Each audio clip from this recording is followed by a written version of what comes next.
I made a video about the Acolyte and my reservations about Charlie Barnett a couple nights ago, but I took it down because Jordanian man self-immolated, and there were other goings on that it didn't feel appropriate to keep that video up. But I want to talk about the Acolyte for a couple of reasons. Number one, as somebody who is deeply invested in Star Wars mythology, but not so much so that like I've read the books or like, I don't claim to be like a mega fan, right?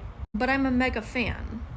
I think that casting somebody like Charlie Barnett, who has expressed in the press tour that he is deeply unfamiliar with the basic fundamentals of the mythology, is a disservice to the mythology and to the audience. So I want to talk about two things really quickly. Number one, Jedis are cops and all cops are bad. We're going to circle back to that. And number two, that I think the showrunners and the studios, Disney, Lucasfilm, Star Wars, has done Charlie Barnett a disservice by not giving him a Star Wars 101 or making him pass a Star Wars 101.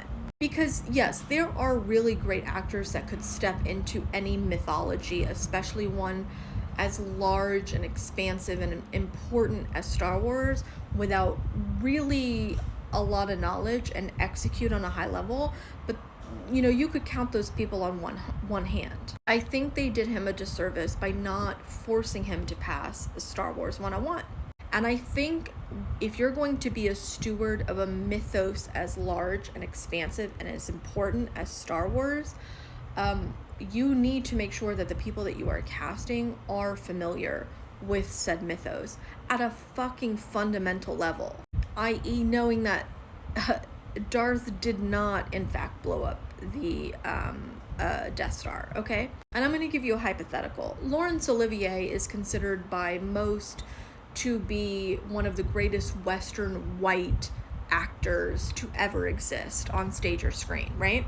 But let's say Laurence Olivier was cast to play Gandalf and had never heard of Tolkien, let alone read any of the works. It would not only be a disservice to an actor as great as Sir Laurence Olivier to not familiarize him with the 101 of Tolkien's work, but it would be a disservice to the audience, whether they be diehard fans or newcomers. And the same holds true for somebody like Charlie Barnett.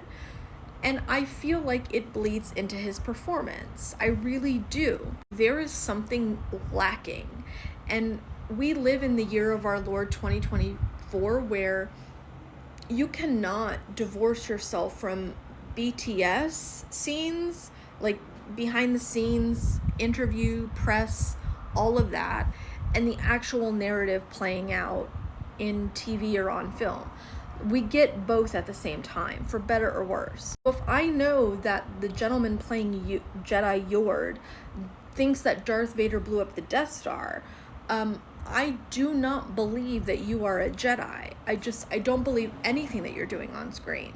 And that is a disservice to the actor, to the mythology, and again, to the audience. If Disney and Lucasfilm are going to continue to expand on the legacy that is Star Wars, then they need to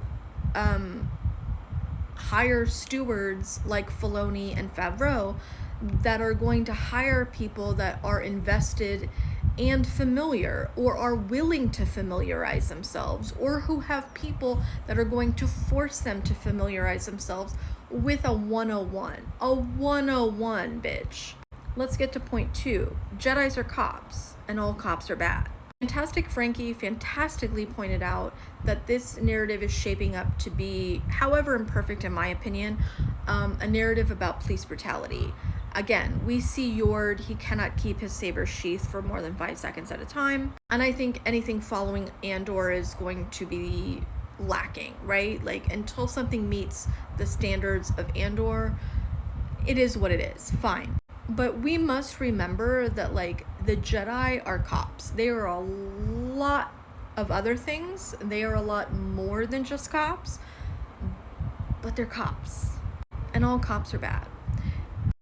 And Manny Jacinto being introduced to the Star Wars universe is chef's kiss.